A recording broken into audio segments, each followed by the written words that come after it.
Hi scholars, I'm Seema Raj and today we are gonna start the grammar part of I too had a dream. Let me read the question. Replace the underlined words in each sentence with the correct synonym from they refer to a dictionary. Okay, so अब आप यहाँ पे देखो मुझे कोई underlined words नहीं दिख रहे हैं unfortunately. So हम आगे बढ़ते हैं और मैं आपको ये बता देती हूँ. आप देखो बॉक्स में वर्ड्स लिखे हुए हैं राइट.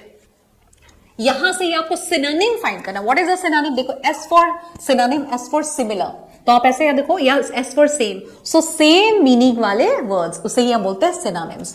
तो आप देखो सिनोनिम्स फाइंड करना आपको एसेंशियल का, स्विफ्ट का, लाइफ लॉन्ग का, मोमेंट्री का, यूजफुल का, स्प्लेंडेड का. इन सब का मीनिंग आपको मैंने शो किया था वीडियो में, तो आप पता लगा सकते हो वहां से. He receive award in a dash ceremony. तो आपको पता है या फिर अंडरलाइन किया, आप ये सोच लो.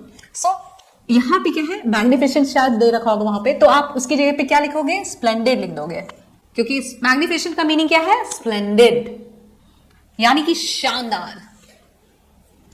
सो यहाँ पे मैग्निफिसेंट दिया हुआ था इसलिए शायद मैग्निफिसेंट होगा, मैं ऐसा होप कर रही हूँ. और उसकी जगह पे स्प्लेंडेड लिख दिया हमने, क्योंकि सेरेमनी यानी जो समारोह था कैसा था, वो शानदार सा था ना. सो स्प्लेंडेड लिखा. I felt a dash Joy when I received the appreciation. अब आप देखो यहाँ पे शायद फ्लीटिंग होगा, तो यहाँ पे फ्लीटिंग का मीनिंग हमने क्या पढ़ा था? मोमेंट्री, पल भर की खुशी, कुछ पल की खुशी. विद टुडेज स्विफ्ट, स्विफ्ट का वहां पे क्या दे रखा था? आप देखो, आपको वहां पे जो वर्ड दे रखा होगा आप उससे रिप्लेस करना है. यहाँ पे मुझे यहाँ पे कुछ समझ नहीं आ रहा. सो स्विफ्ट मीन्स आपको पता है बहुत ही फास्ट, रफ्तार वाला. Our school focuses on the dash values. So हमारा स्कूल किस पे फोकस करता है? एसेंशियल वैल्यूज पे, जरूरी वैल्यूज पे. Then my teacher's advice on time management is a dash reminder of the importance of planning. So useful reminder. अब आप उस वर्ड पे डिपेंड करेगा जो अंडरलाइन किया हुआ है. Reading books and listening to music can give dash pleasure. तो आपको पता है लाइफ लॉन्ग प्लेजर. मैं पूरा कंप्लीट सेंटेंस नहीं पढ़ूंगी क्योंकि इसमें ये ग्रामर नहीं है, लाइफ ये वोकैब वाली चीज हो गई. तो ये आप याद करेंगे तो आप कर पाएंगे. Now next one is match the expressions from the text in column 1 with their meanings in column 2. तो यहां पे देखो आप वर्ड मीनिंग्स ही है. इन ऑल ह्यूमिलिटी, इस साइड है वर्ड्स और दूसरे साइड है इसका मीनिंग. इन ऑल ह्यूमिलिटी का मीनिंग क्या है? Being humble. देखो आप ह्यूमिलिटी किससे बना है? हम्बल से. देखो हम आ रहा है बिगिनिंग में, तो ये हम्बल यानी कि विनम्रता से रिलेटेड है. तो ये देखो आप ये देख लेना कि कुछ सिमिलर लग रहा है क्या, और इस तरीके से उसे मैच कर दिया. Next one in hold their heads high. तो be confident and have a positive feeling. और जब आप कॉन्फिडेंट होते हो, पॉजिटिव फीलिंग होती है, तो आप कैसे गर्व से सिर ऊंचा करके चलते हो, तो इसलिए ये वाला मीनिंग इसके साथ जाएगा. Be quite honest. अब आप देखो यहाँ पे ऑनेस्ट होना मतलब क्या है? ईमानदार होना. ईमानदार होना मीन सच्चे होना. सो देखो आप ये मिल गया हमें, तो इससे पता चल गया ऑनेस्ट और वो. Next to the best of your ability. So doing something using all your skills, talents and knowledge. तो ये पढ़ के आपको ये समझ आ गया कि आप अपनी काबिलियत जितनी है आपके अंदर उसको पूरा यूज करना है. तो अब आप देखो ये सब चीजें उसी के बारे में बता रही है, तो उससे कर दिया हमने match. Next one is look at in awe. तो आप देखो यहाँ पे क्या है? ऑ मीन्स क्या? सरप्राइज में देखना, वंडर में देखना. तो आप देखो हम बोलते ओ, तो वहां पे भी आप सरप्राइज, टीवी में आप कोई सीरियल्स वगैरह में देखते होंगे, तो ऑ का मीनिंग क्या है? सरप्राइज्ड होना, तो या वंडर होना. तो आप इस तरीके से, या वंडर वर्ड आपको मिल गया तो आप इस तरीके से समझ सकते हो. मतलब एक वर्ड भी अगर आपने पकड़ लिया ना, पूरा फ्रेज पढ़वा, और एक वर्ड अगर आपको वर्ड मीनिंग पता है, तो इसलिए learn the word meanings very well. तो इससे आपका जो है ना बहुत अच्छे से आप ज्यादातर क्वेश्चंस कर पाओगे. Somewhere deep down. तो अब आप यहां पे देखो इसका मीनिंग क्या है? डीप डाउन मतलब अंदर तक ना. सो देखो डीप डाउन क्या आ गया? Inner most part. तो इस तरीके से ये कुछ अगर आपको मीनिंग पता है तो आप इंपॉर्टेंट वर्ड्स को देख के भी, की वर्ड्स को देख के भी आप इजिली कर पाओगे क्वेश्चंस को.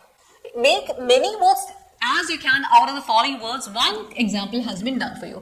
So ये वर्ड आपको दे रखा है और इससे बहुत सारे छोटे छोटे बड़े बड़े जैसे चाहे आपको मोटे मोटे आप वर्ड्स बना सकते हो. So आप देखो यहाँ से क्या क्या बना सकते हो? आप बना सकते हो सिटी, है ना, CITY सिटी हो गया. ओके, टॉय बना सकते हो, वाई। इस तरीके से आप इन लेटर्स को उल्टा पुल्टा या जहां भी कहे कहीं पे भी लगा लगा के सबको अरेंज करके ये सारे वर्ड्स बना सकते हो। City, toy, tune, unity, mutiny, cot. Important में से आप क्या क्या बना सकते हो? पार्ट बना सकते हो, पोर्ट बना सकते हो, थॉर्न बना सकते हो, रेन बना सकते हो, नॉट बना सकते हो, टॉप बना सकते हो, मैग्निफिसेंट से आप बना सकते हो nice, gift, cat, man, fan, men. ये तो आपने प्राइमरी में भी पढ़ा हुआ था ऐसा, तो उसी फॉर्मूला को आपको यूज करना है। अब देखो इससे आप सैड भी बना सकते हो, है ना? तो सैड, डाई फास्ट। जनरेशन से आप क्या क्या बना सकते हो? Rate, nation, ton, rag, goat, tear. Achievement से क्या क्या बना सकते हो आप? Meet, name, man, tent, chat, event. तो इस तरीके से आप वर्ड्स बना सकते हो, ठीक है। Next one is let us play a word game, antakshari. अब आपको अंताक्षरी तो बहुत सारे लोगों को प्ले करना आता होगा। Write the synonym of the word according to the clues given below. तो अब आपको कुछ क्लूज दे रखे हैं और उन्हीं के बेसिस पे आपको क्या बनाना है? वर्ड्स बनाना है। For example the synonym of the first word important ends with the letter T. अब आपको पता है जो इंपॉर्टेंट का जो टी है लास्ट वाला लेटर, उससे उसका सिनोनिम जो है उसका फर्स्ट लेटर आ जाता है। Like the synonym of the second word begins with T, trouble. यहां पे आपको सारा वो दे रखा है। सो लास्ट वाले लेटर से आपको कोई ना कोई वर्ड बनाना है, ओके, सिनोनिम्स बनाना है। Then write the synonym of the third word starting with the letter E. So इस तरीके से आप ये करेंगे। तो मुझे लगता है आप ये करने में, अंताक्षरी खेलने में तो एक्सपर्ट है, तो आप अंताक्षरी खेलिए। मैंने आपको आंसर्स यहाँ पे दे दिया है, राइट?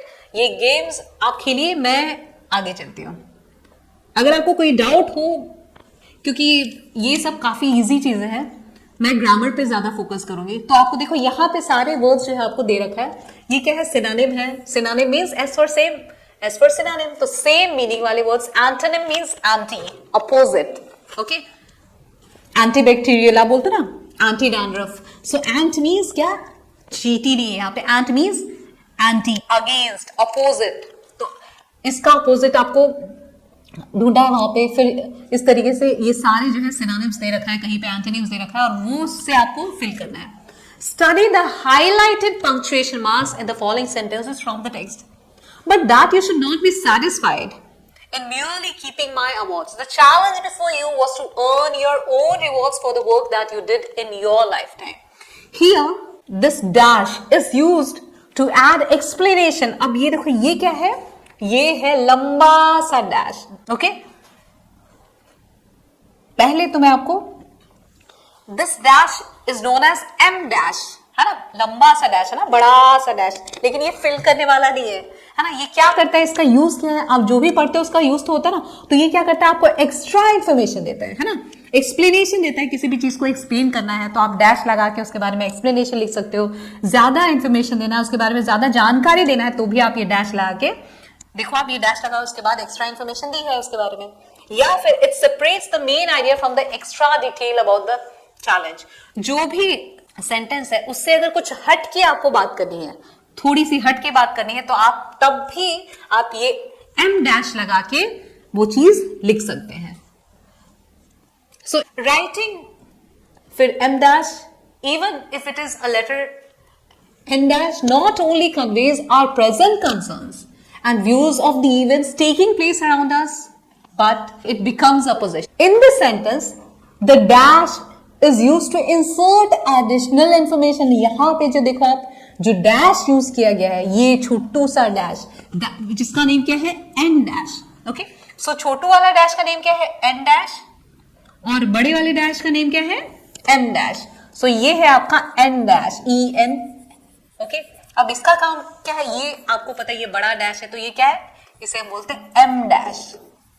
ये आपको पता है किस लिए काम होता है? एक्स्ट्रा इंफॉर्मेशन देने के लिए, एक्सप्लेनेशन देने के लिए, या कुछ आइडियाज जो सेपरेट है वो लिखने के लिए। तो आप ये लगा के वो तीन काम कर सकते हैं। और ये छुटको डैश यानी कि एन डैश किस काम का है? ये क्यों यूज किया गया है? ये एडिशनल इंफॉर्मेशन देने के लिए यूज किया गया है। It helps to give more clarity. अब एडिशनल इन्फॉर्मेशन अगर आप ऐड करते हैं, देते हैं एक्स्ट्रा इन्फॉर्मेशन, एडिशनल इन्फॉर्मेशन और ज्यादा जानकारी, तो क्या होता है, उससे क्लैरिटी आती है। जैसे आपको पता है मैं एक ही सेंटेंस को अलग अलग तरीके से आपके सामने बोलती हूँ, कितने लोगों को लगता होगा कि वीडियो काफी लंबा बनाती है, बहुत बकबक करती है, लेकिन why do I do that, कि आप किसी भी तरीके से अगर मैं जितने ज्यादा वर्ड्स यूज करूंगी तो आपका वोकैब भी उतना ही अच्छा होगा, आपकी वोकैबुलरी भी उतनी अच्छी होगी, और फिर क्या होगा कि आप ज्यादा से ज्यादा वर्ड्स यूज कर पाएंगे अपने राइटिंग पीसेस में, अपने आंसर्स में। आपको जिस एंगल से समझ जाओगा आप उस एंगल से समझ सकते हैं, तो इसलिए मैं ऐसा करती हूँ। वो ही चीज यहाँ पे बता रहे हैं। तो अब ये बस सोचा कि अब मैं एन डैश हर जगह यूज करती हूँ। So it helps to give more clarity. En dash use करने से क्या होता है, क्लैरिटी ज्यादा आती है। अब क्योंकि अगर आप एडिशनल इन्फॉर्मेशन दे रहे हो तो उसमें क्या होता है, हम क्यों बार बार एडिशनल इन्फॉर्मेशन देते हैं, कि ताकि सामने वालों को क्लियरली समझ आए, हर चीज क्लियर हो जाए चीज। अबाउट राइटिंग विदाउट ब्रेकिंग, तो आप जो भी लिखते हो वो बिना ब्रेक दिए, breaking the flow of the main sentence, जो भी मेन सेंटेंस उसका फ्लो जाए नहीं, लेकिन लोगों को क्लियरली समझ आए, सही से समझ आ जाए, साफ साफ समझ आ जाए, इसलिए एन डैश का यूज करते हैं। सो देखो मैंने आपको जो बताया था वही चीज दे रखी यहाँ पे, en dash em dash. The highlighted punctuation is a long dash and that can be used to link words और numbers or to create a pause in a sentence. There are two main types. The shorter is n dash and the longer is m dash. तो मैंने आपको ये तो थोड़ी देर पहले ही बता दिया था, जो छुटकू है उसको क्या बोलेंगे, n dash, और जो बड़ा वाला है वो है m dash। अब आप कैसे याद रखोगे, देखो आप m के बाद क्या आता है, n आता है, तो आपके घर में भी जो बड़ा है पहले वो ही उसी का बर्थ हुआ होगा, तो आप ऐसे सोचो कि m लेटर के बाद कौन सा लेटर आता है, n, MNOP, है ना। सो आप देखो m पहले आता है, तो आप ये सोचो कि m डैश यानी कि बड़ा वाला डैश, वो क्या करता है, इंफॉर्मेशन, एक्स्ट्रा इंफॉर्मेशन देता है ना। और ये n डैश जो है वो छोटा वाला डैश, बड़ा वाला डैश, छोटा वाला डैश। m पहले आता है ABCD में, तो आप अल्फाबेट में, तो आप ये सोचो इंग्लिश अल्फाबेट में, तो ये सोचो कि m डैश जो है वो पहले आता है, यानी कि बड़ा होगा।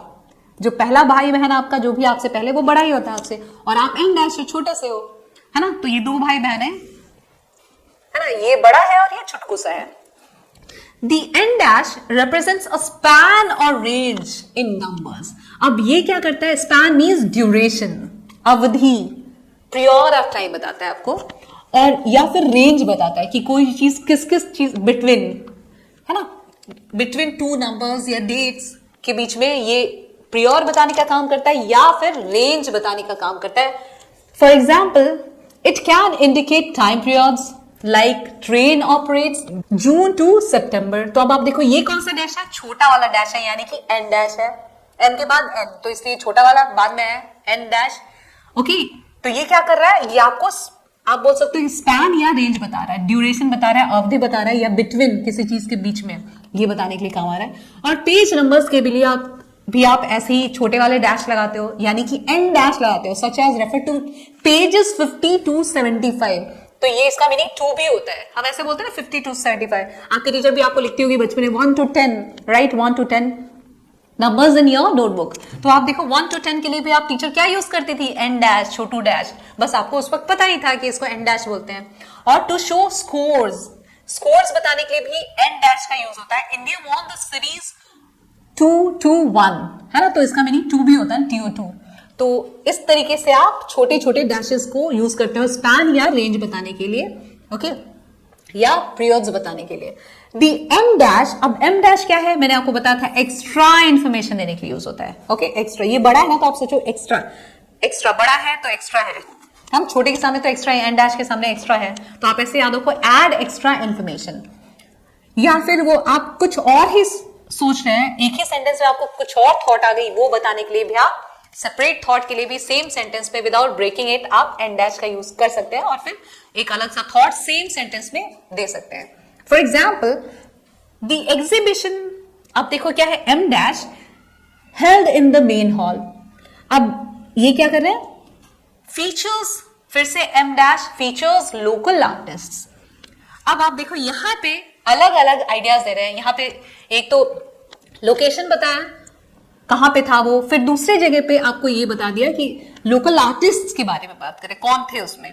तो किससे रिलेटेड था वो। तो अब आप देखो यहाँ पे अलग अलग थॉट्स है, तो या एक्स्ट्रा इंफॉर्मेशन देने के लिए या अलग अलग थॉट्स बताने के लिए एक ही सेंटेंस में बिना ब्रेक किए सेंटेंस को ये एम डैश लगा दिया। और I bumped into someone unexpected, my old teacher. अब आप देखो यहाँ पे क्या किया, यहाँ पे एक अलग आइडिया है, अलग ही सोच है, और इधर एक अलग ही सोच है। ये दोनों का इतना कनेक्शन नहीं लग रहा, लेकिन हमें एक ही सेंटेंस में दोनों अलग अलग सेपरेट आइडियाज देना है, तो हम क्या कर सकते हैं, एम डैश का यूज कर सकते हैं। तो आपको पता चल गया दो अलग अलग चीजों के लिए किसका यूज होता है, बड़े डैश का, एम डैश का। बड़ा है तो एक्स्ट्रा भी है, तो एक्स्ट्रा इंफॉर्मेशन देने के लिए, या फिर चेंज इन थॉट बताने के लिए। अब बड़ा है तो आप सोचो, बड़े होते हो आप तो कैसे हो जाओगे, आपका थॉट भी चेंज हो जाता है, तो आप ऐसे याद रखो em dash adds extra information या shows change in thought within a sentence, एक ही सेंटेंस में। ये ध्यान रखना बहुत इंपॉर्टेंट है। Do not add spaces around the dash. आपको ये याद रखना है कि इस डैश के आजू बाजू में आपको स्पेस नहीं देना है, और इसको ओवर यूज भी नहीं करना है, ज्यादा यूज नहीं करना है। Read the sentences below and insert either an M dash means लंबा वाला डैश और an N dash यानी छोटू dash suitably.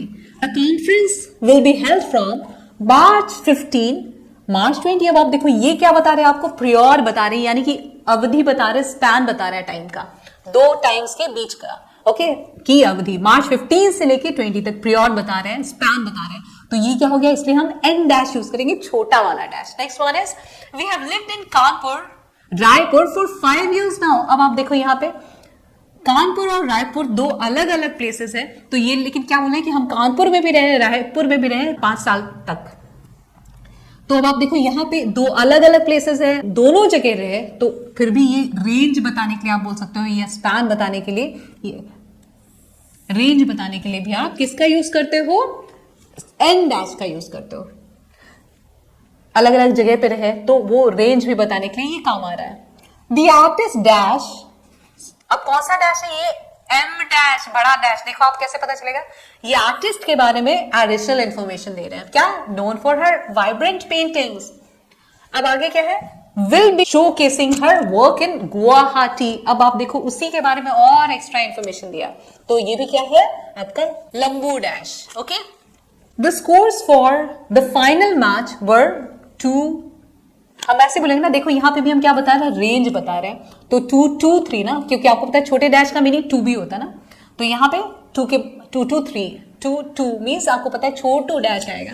My favourite snacks dash samosas. अब आप देखो यहाँ पे क्या कर रहे हैं, आप अपने फेवरेट स्नैक्स के बारे में डिस्क्रिप्शन दे रहे हो, एक्स्ट्रा इंफॉर्मेशन दे रहे हो कि कौन कौन सा आपका फेवरेट स्नैक्स है। आप सोचो कि टाइम बताने वाला डैश या फिर रेंज बताने वाला डैश कौन सा होता है, छोटा वाला डैश। लेकिन आप बड़ा कब यूज करते हो, जब आपको एडिशनल इंफॉर्मेशन देना होता है। देखो तो अब आप बता रहे कि कौन से आपके फेवरेट स्नैक्स है, आप पूरा एडिशनल इंफॉर्मेशन दे रहे हो, तो ये क्या सा डैश हो गया, एम डैश। अब pakoras and jalebis dash are all from India. अब यहाँ पे भी आप और एक्स्ट्रा इंफॉर्मेशन दे रहे हो, तो इसलिए जलेबीज के बाद आपने क्या लगा दिया, एम डैश लगा दिया, बड़ा वाला डैश लगा दिया, क्योंकि आप बार बार एक्स्ट्रा इंफॉर्मेशन दे रहे हो। The train journey from Belagavi Bengaluru takes less than 10 hours। अब आप देखो यहाँ पे भी अलग अलग प्लेसेस है, तो अलग अलग प्लेसेस को आप एक साथ तो लिखोगे नहीं, यहाँ पे छोटू सा डैश यानी कि एन डैश लगाओगे, जैसे कि आपने कानपुर और रायपुर में किया था। I just finished reading the book, it was absolutely amazing. अब आप देखो बुक के बारे में डिस्क्रिप्शन है, तो आप बुक के बाद उसके बारे में एक्स्ट्रा इंफॉर्मेशन है, एडिशनल इंफॉर्मेशन है, तो क्या लगा दिया, एम डैश यानी कि बड़ा वाला डैश, लंबू जी। The event will take place on September 1 dash September 5। तो देखो यहाँ पे फिर से क्या बता रहे हैं, आपको ड्यूरेशन बता रहे हैं, प्रियोर बता रहे हैं, अवधि बता रहे हैं, तो आपने यहाँ पे छोटू डैश लगा दिया है ना। सो आपको ये चीज अच्छे से याद रखना है, बहुत सिंपल है, आपको 2 डैशेस का यूज है, आप समझिए कि कहां पे बड़ा आएगा कहां पे छोटा। अगर आपने उसका यूज सीख लिया तो आप बहुत इजीली स्कोर कर पाओगे इसमें। Study the highlighted words in the following sentences from the text. We told you that of course this medal was yours as much as it was mine. अब आप देखो योर्स जो है, उसमें योर्स क्या शो कर रहा है, पोजेशन शो कर रहा है ना। पोजेशन, पोजेस करना means to have something, you own something, आप किसी चीज के मालिक हो या कोई चीज आपकी है, ये बताने के लिए आप नाउन में ज्यादातर क्या लगा देते हो, एस लगा देते हो, like yours. Next one is dash who were trying to gain, sorry there is no space here, to gain control over their lives। अब आप देखो यहां पे क्या है, देयर जो है वो देयर क्या शो कर रहा है। सो ये सब हाईलाइटेड वर्ड्स है जो कि मेरे में हाईलाइटेड नहीं है, तो मुझे इसलिए समझ नहीं आ रहा, लेकिन आपको अच्छे से समझ आ रहा होगा कि कौन कौन से हाईलाइटेड वर्ड्स है। तो यहाँ पे ये हाईलाइटेड था इसलिए हमने क्या लिख दिया, ये क्या शो करता है, पोजेशन शो करता है, ओनरशिप शो करता है, मालिकाना हक शो करता है। अब आप देखो who were trying to gain control over their lives, यहाँ पे देयर हाईलाइटेड है। अब देयर क्या है, उनकी जिंदगी। अब ये भी क्या शो कर रहा है, पोजेशन शो कर रहा है कि कोई चीज किसी की है, तो क्या है, किसी की जिंदगी है। सो देयर भी क्या शो कर रहा है आपको, possession. Okay, I have always emphasised that it's a recognition of the achievements of many people. अब आप यहां पे देखो ये इट्स जो है वो हाईलाइटेड है। सो आप देखो यहां पे ये इट्स का इट इज, आपको पता है ना, इट इज या इट हैज कॉन्ट्रैक्शन, यानी कि शॉर्ट फॉर्म यूज किया गया है ना। So I have always emphasise that it is a recognition of the achievements of many people. तो अब आप देखो इट के बाद ऑपोस्ट्रॉफी है, एस है, तो ऑपोस्ट्रॉफी एस को अगर आप फुल फॉर्म में लिखोगे तो क्या हो जाएगा, इट इज, या फिर कहीं कहीं पे इट हैज भी होता है। Okay, so it depends on the sentence, कौन सा इट हैज जाएगा उसकी मीनिंग के हिसाब से, उस सिचुएशन के हिसाब से, या इट इज जाएगा। सो यहाँ पे क्या है, इट इज है यहाँ पे, तो इट इज। अब बताओ यहाँ पे क्या ये पोजेशन शो कर रहा है, नहीं। इज का मीनिंग क्या होता है, तो आप बताओ है यानी कोई मालिकाना हक है आपका, या ये बता रहे कि कोई चीज आपके पास है, नहीं है, तो ऐसा नहीं शो कर रहा ना, तो ये हम बोलेंगे कि it does not show possession but it's a contraction of it is. ये इट इज का कॉन्ट्रैक्शन है, यानी कि सिकुड़ा हुआ फॉर्म है, शॉर्ट फॉर्म है, right. Let's go ahead. In the given sentences, yours and theirs indicate possession, something belonging to you and them respectively. But it does not indicate possession. Rather, is the contracted form of it is. अब आप देखो यहाँ पे क्या है, मैंने आपको बताया था कि अब आप देखो ये एक बलून है, आपको कॉन्ट्रैक्शन का मीनिंग पता ना, ये एक बलून है हमारा, आप समझ लो कि ये बलून है। ओके, मैंने तो समझ लिया। सो ये एक बलून है और ये बलून ही बाद में ऐसी ऐसी ऐसी हो गई, ओके, फुस हो गए। ओके, सो जब कभी भी, अब आप देखो ये बलून में एयर है बहुत सारा, इसलिए कैसी है, एक्सपैंडेड है, फूली है। लेकिन जब इसका हवा निकल गया तो हाउ डिड इट अपीयर, या how does it appear, so it appears contracted. बेचारा कैसा दिख रहा है, सिकुड़ा हुआ सा, ये फूला हुआ सा, ये सिकुड़ा हुआ था। सो कॉन्ट्रैक्ट मीन्स सिकुड़ा होना, तो सिकुड़ा होके कैसा हो गया, देखो आप, सिकुड़ के छोटू सा हो गया। तो कॉन्ट्रैक्शन का मीनिंग भी यही होता है, शॉर्ट हो जाना। ओके, शॉर्ट, आप ऐसे याद होगा, short forms. So it is का शॉर्ट फॉर्म है, ये कॉन्ट्रैक्शन है, या फिर इट हैज का भी है ना। अब आप देखो इज के लास्ट में क्या आ रहा है, एस, हैज के लास्ट में भी एस आ रहा है, तो इसके अपोस्ट्रोफी एस, ये इसको अपोस्ट्रोफी बोलते हैं। अपोस्ट्रोफी एस का मीनिंग क्या हो सकता है, शॉर्ट फॉर्म ऑफ इज या फिर शॉर्ट फॉर्म ऑफ हैज भी हो सकता है, क्योंकि दोनों के लास्ट में क्या आता है, एस। तो आप इस तरीके से गेस कर सकते हो। It is getting dark outside, अब यहाँ पे ये इज होगा ना कि हैज। मैंने आपको बोला था सिचुएशन के हिसाब से, सेंटेंस के हिसाब से आपको गेस करना है कि इट इज होगा या इट हैज होगा। इट्स इंडिकेटिंग, अब इट्स जो है, इट्स क्या शो करता है, आप देखो इसमें अपोस्ट्रोफी नहीं है, अपोस्ट्रोफी एस नहीं है, बल्कि ऐसे ITS लिखा हुआ है। तो इसका मीनिंग क्या है कि ये आपको पोजेशन शो करती है, कोई चीज आपकी है, मालिकाना हक है आपका। So it shows possession. The dog wagged its tail, dog ने अपनी टेल को वैग किया, यानी कि हिलाया इस तरीके से। सो आप देखो उसकी टेल थी ना, so tail belongs to the dog, है ना। सो इट्स क्या शो करता है हमें, पोजेशन शो कर रहा है, that something belongs to someone और समथिंग हैज समवन और समथिंग। अब आप देखो यहाँ पे आर ई लिखा हुआ है, इसके पहले अपोस्ट्रोफी लगाया हुआ है, तो इसका मीनिंग भी क्या है, ये आर का कॉन्ट्रैक्शन फॉर्म है। देखो आप आर ई, आर के लास्ट में क्या आता है, आर ई। तो अब आप ऐसे समझ लो, एक को खा लिया उन लोगों ने और उसके जगह पे क्या डाल दिया, अपोस्ट्रोफी, तो इसे ही हम बोलते हैं, क्या बोलते हैं, कॉन्ट्रैक्शन, यानी कि शॉर्ट फॉर्म है आर का ये। You are going to love this book. Your, अब योर क्या है, ये भी आपको indicates that something belongs to, ये भी आपको ये बताता है कि कोई चीज है आपकी, है ना। Can I have one of your books, तो क्या मैं आपकी बुक्स में से एक ले सकता हूं। So can I have one of your books. अब आप देखो यहां पे भी योर जो है वो क्या शो कर रहा है, पोजेशन शो कर रहा है। They are is the contraction form, sorry there, यहां पे इसको क्या पढ़ेंगे, देयर। सो देयर जो है वो कॉन्ट्रैक्शन फॉर्म है, शॉर्ट फॉर्म है किसका, दे आर का, जो हम ऑलरेडी डिस्कस कर चुके हैं। आर ई के पहले अपोस्ट्रोफी लग जाए तो आप समझ लो ये क्या होगा, आर ही होगा, या फिर वर भी हो सकता है, ओके, क्योंकि वर के लास्ट में भी क्या आता है, आर ई। लेकिन आपको पढ़ना है सिचुएशन क्या है, प्रेजेंट है, पास्ट है, क्या, उस हिसाब से आप कर सकते हैं। जहां पे नहीं समझ आ रहा तो आप आर भी डाल सकते हैं, वर भी डाल सकते हैं। They are coming to the field trip. अब यहां पे भी देखो वही कॉन्ट्रैक्शन यानी कि शॉर्ट फॉर्म यूज किया है किसका, आर का। देयर, अब देयर आपको पता है किस लिए यूज किया जाता है, पोजेशन शो करने के लिए कि कोई चीज आपकी है। We should contact their manager.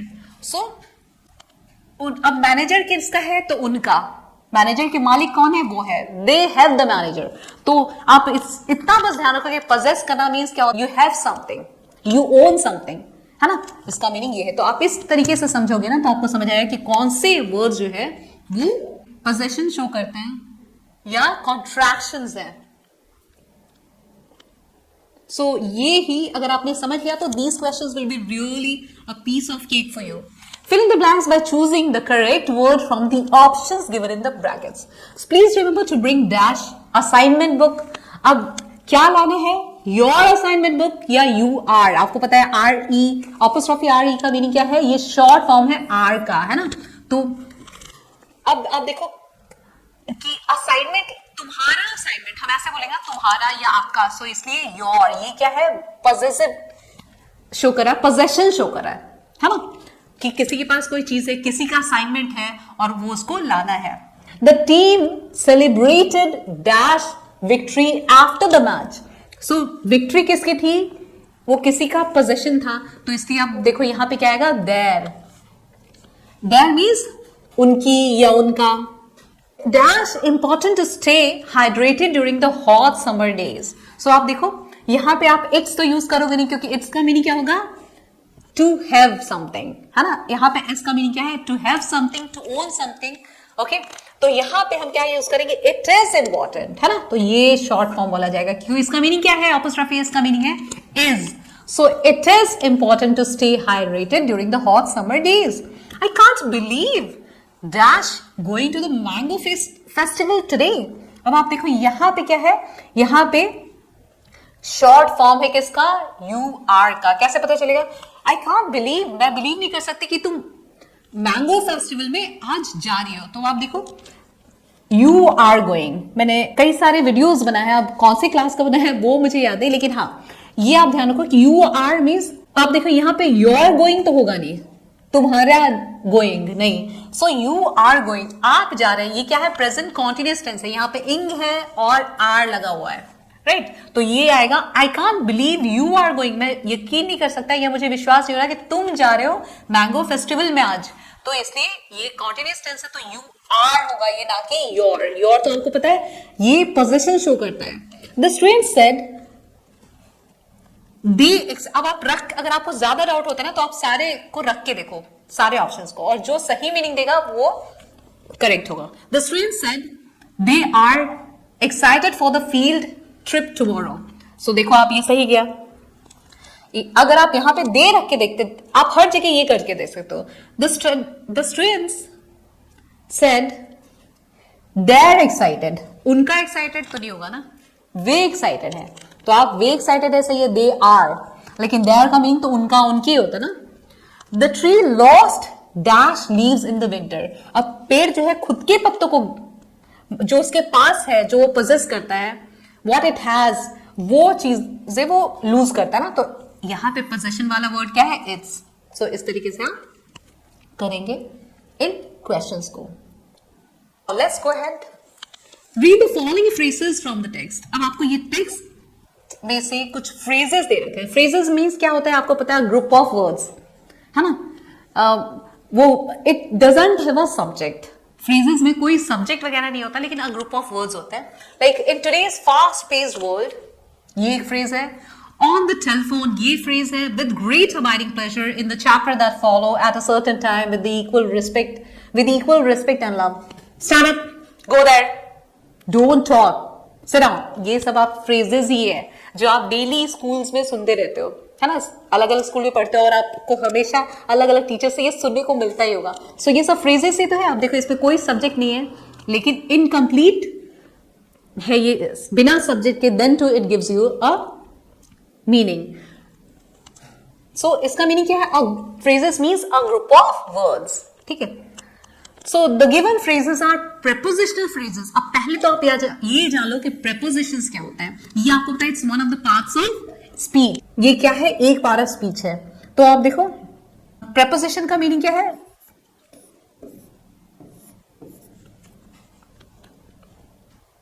लो, दी, टाई। मैं ऐसे बताती हूँ बच्चों को, सिंपल सा मीनिंग आप देखो। इसका मीनिंग है लोकेशन।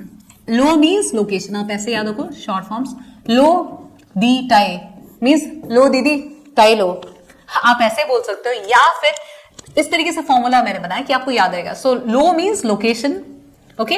दी का मीनिंग है डायरेक्शन, डायरेक्शन यानी कि दिशा, और tie means time.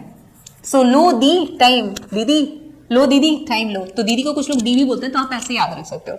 So prepositions show these things, three things, okay. लो, दी, टाई। और फ्रेजेस तो मैंने आपको बता ही दिया है। प्रेपोजिशनल फ्रेजेस अब क्या होते हैं, इनको साथ में पढ़ते हैं। आर ग्रुप ऑफ वर्ड्स, मैंने आपको बताया था फ्रेजेस मींस क्या? Group of words begin with a preposition and include a noun और प्रोनाउन एज द ऑब्जेक्ट। तो ये प्रेपोजिशनल फ्रेजेस क्या होते हैं? ये प्रेपोजिशन से ही स्टार्ट होता है, ओके। प्रेपोजिशन से ही स्टार्ट होते हैं और उसके बाद एक नाउन या फिर एक प्रोनाउन आता है ऑब्जेक्ट के तौर पे, ओके। तो आप इतना ये देखो, हर सेंटेंस में क्या है? ये सारे छोटे छोटे वर्ड्स जो है, नाम भले बड़ा है इसका प्रेपोजिशन, लेकिन ये इसके एग्जांपल्स जो है देखो आप छोटे छोटे, जो आप हर सेंटेंस में देखते होंगे, ज्यादातर सेंटेंसेस में होता है ये in, on, with, in, at, with, ये सब क्या है? फ्रॉम, फॉर, टू, बाय, ये सब बिसाइड, ये सब क्या है? प्रेपोजिशंस ही तो है। तो ये देखो आप, ये इससे स्टार्ट होगा। प्रेपोजिशनल फ्रेजेस किससे स्टार्ट होंगे? प्रेपोजिशन से ही, क्योंकि बिगिनिंग में ये प्रेपोजिशन आ रहा है। उसके बाद एक नाउन या फिर एक प्रोनाउन आ जाता है। तो आप देखो, वर्ल्ड नाउन है, टेलीफोन नाउन है, ओके, प्लेजर नाउन है, चैप्टर्स नाउन है, टाइम नाउन है, ओके, लव नाउन है, ओके, ये भी नाउन है। तो इस तरीके से ये हमेशा बिगिनिंग में प्रेपोजिशंस आते हैं और उसके बाद कुछ ना कुछ नाउन या फिर प्रोनाउन आ जाता है। Noun means and for naming words, और प्रोनाउन मीन्स जो हम प्लेस ऑफ नाउन्स, आप ऐसे याद रखो, the words used in place of nouns, okay. So what do they do? इनका यूज क्या है? These phrases provide additional information about time, place, manner, cause, direction और relationship. तो अब आप देखो, ये prepositional phrases जो है इतना सारा additional information देते हैं आपको टाइम के बारे में, ओके। तो अब आप देखो, मैंने आपको जो लो, दी, टाई बताया था ना, वो आप बेसिक तौर पे यूज कर सकते हो। मतलब अगर आपसे कोई पूछे कि व्हाट आर prepositions, तो आप इस तरीके से या what's the meaning of preposition, तो आप, या what do prepositions do in a sentence, तो आप वो छोटा सा बता सकते हो। लेकिन जब आपको, अब आप क्योंकि 8th में आ गए हो, तो आप क्या करोगे? पूरा का पूरा बता दोगे, पूरा चिट्टा पिट्टा खोल दोगे प्रेपोजिशंस का, ओके। तो आप क्या बोलोगे यहाँ पे? टाइम, ये क्या क्या बताता है? जो मैंने आपको टाइम तो बताया था, लो, दी, टाई। तो दी में डायरेक्शन भी आ गया, ओके। लो कहा गया? नहीं है यहाँ पे, तो आप लोकेशन भी ऐड करोगे। लोकेशन मीन्स क्या हो गया? प्लेस, तो आप यहाँ पे लोकेशन भी लिख सकते हो, okay. Tie, time, place, manner, okay यहाँ पे क्या याद रखिए, स्टोरी बनाइए, क्या बनाएंगे आप? ये देखिए 1 2 3 4 5 6।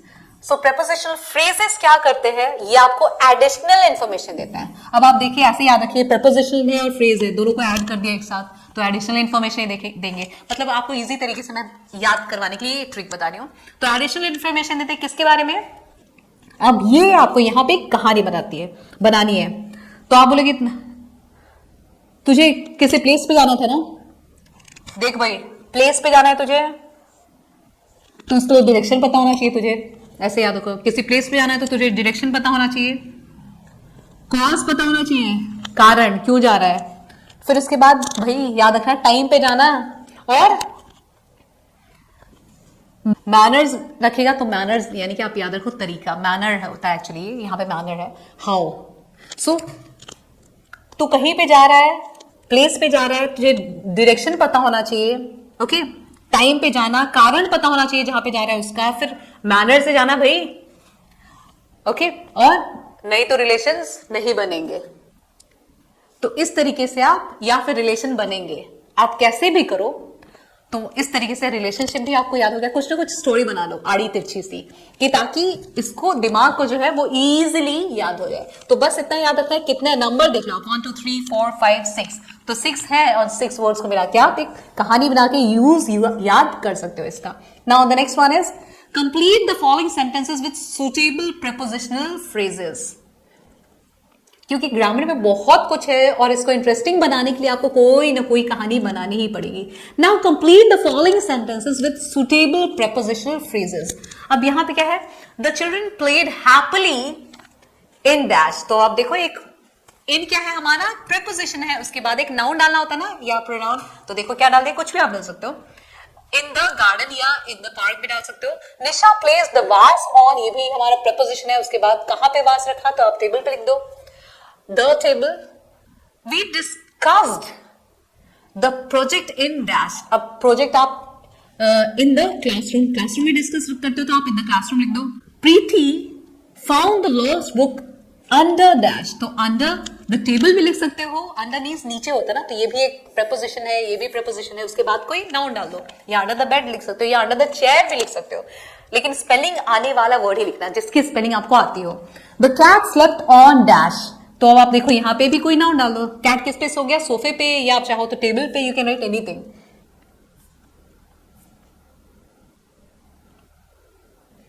अब आप देखो ये क्या है हमारा, ये है आपका प्रोनाउंसिएशन का पार्ट, ओके। ये बहुत इंपॉर्टेंट है, ज्यादातर बच्चे इसे छोड़ देते हैं, लेकिन ये बहुत ज्यादा इंपॉर्टेंट चीज है। The highlighted word is pronounced with the stress on the second syllable। अब पहले तो आप जानो कि syllable क्या होता है। अब मैं अगर बोलूं कि रिब, अब आप देखो रिब वर्ड में आगे एक आई के पीछे, आई क्या है, वावल लेटर है ना, उसके बिगिनिंग में, उसके एंड में क्या है, कॉन्सोनेंट लेटर्स है। आपको पता है ए ई आई ओ यू के अलावा बाकी सब क्या है, कॉन्सोनेंट लेटर्स है। तो कभी भी किसी भी वर्ड में जब एक ही वावल लेटर हो या एक ही वावल साउंड हो, तो उसे हम क्या बोलते हैं कि ये वन सिलेबल है, यानी आप एक सांस से बोल सकते हो जैसे, ठीक है। रिब देखो, आप रिब आप एक सांस से बोल सकते हो, उसमें आजू बाजू क्या है, आर और बी कॉन्सोनेंट्स है और एक ही वावल है आई, ओके।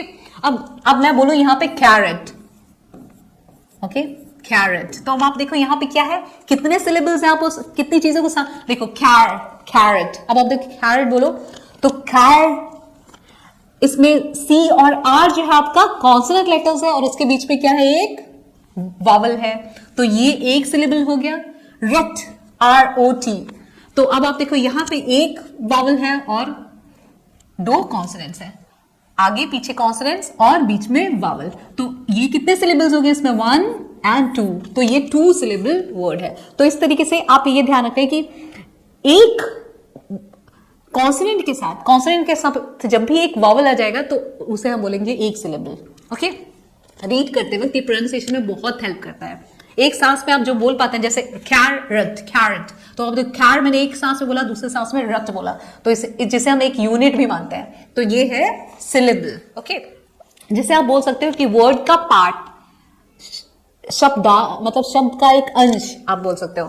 ओके, जैसे कि ये देखो मैंने वर्ड को पार्ट में कर दिया बोलने के लिए, इस तरीके से प्रोनाउंसिएशन में हेल्प करता है।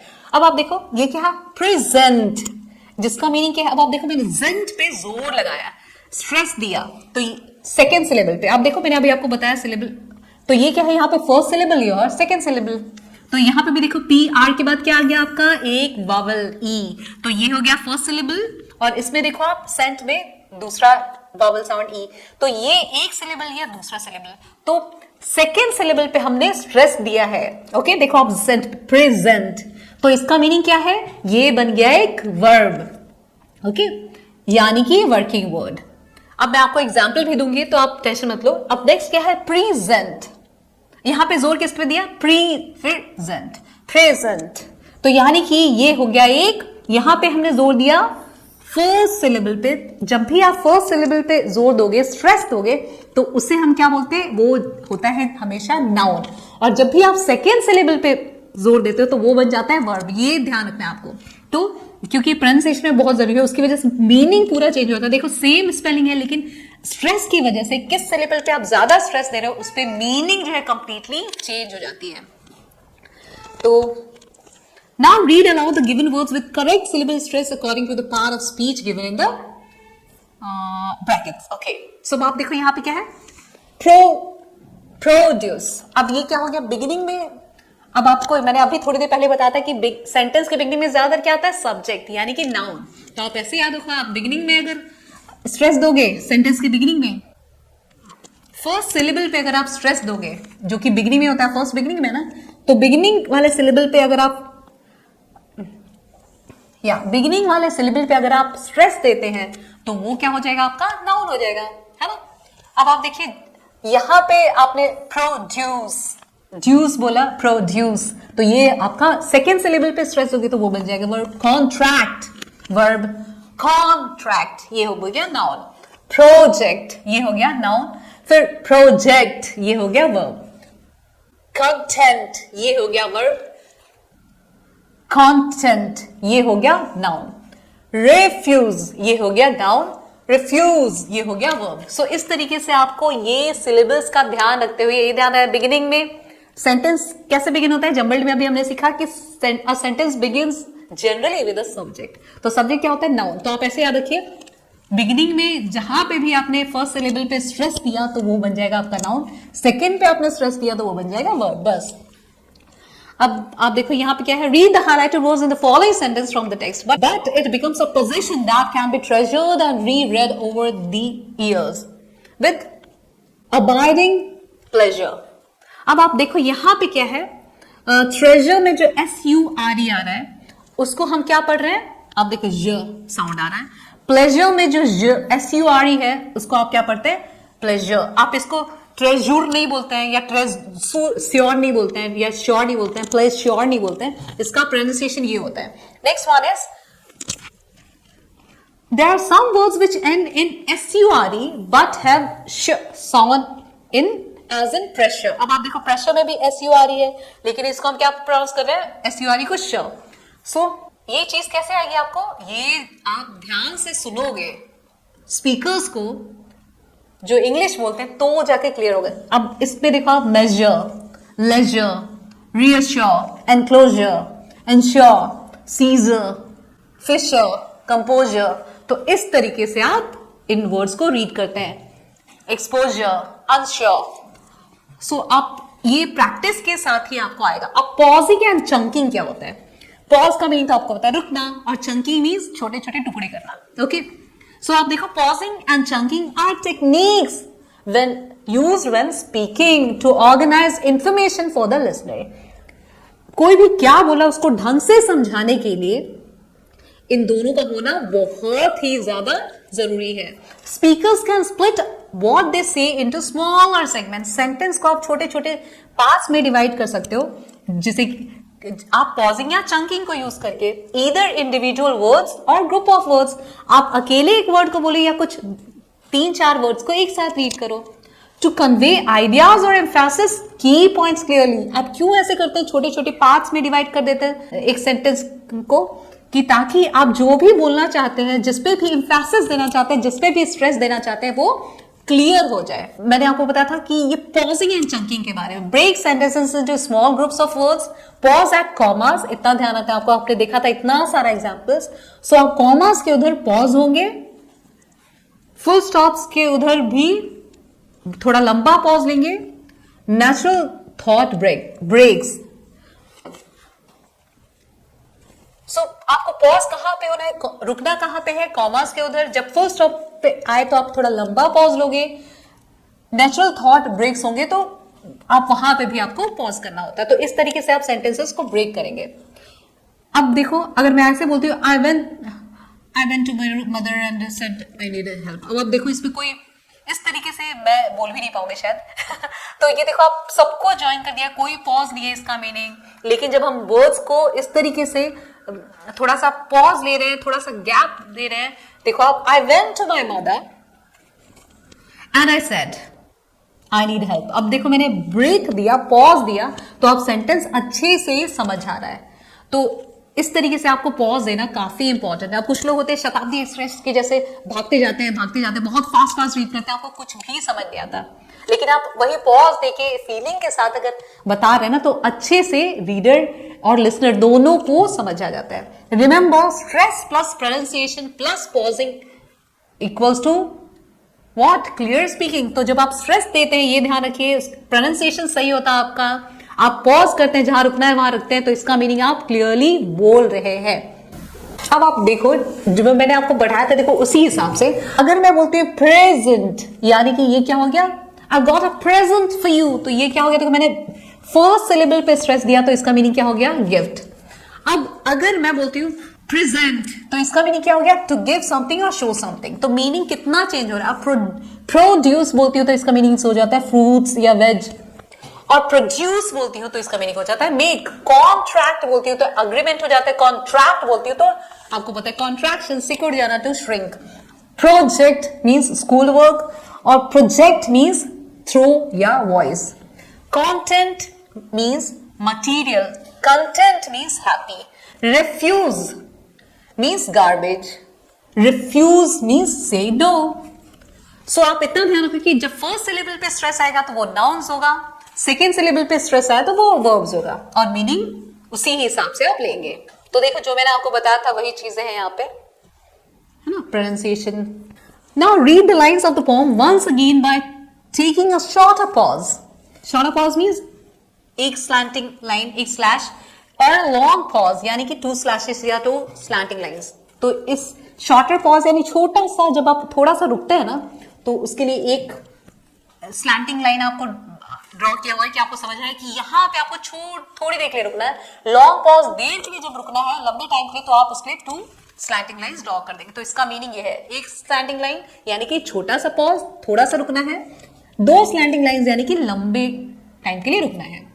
When things go wrong, as they sometimes will, when the road you are trudging seems all uphill, when the funds are low and the debts are high, and you want to smile, but you have to sigh, when care is pressing you down a bit, rest if you must, but don't you quit.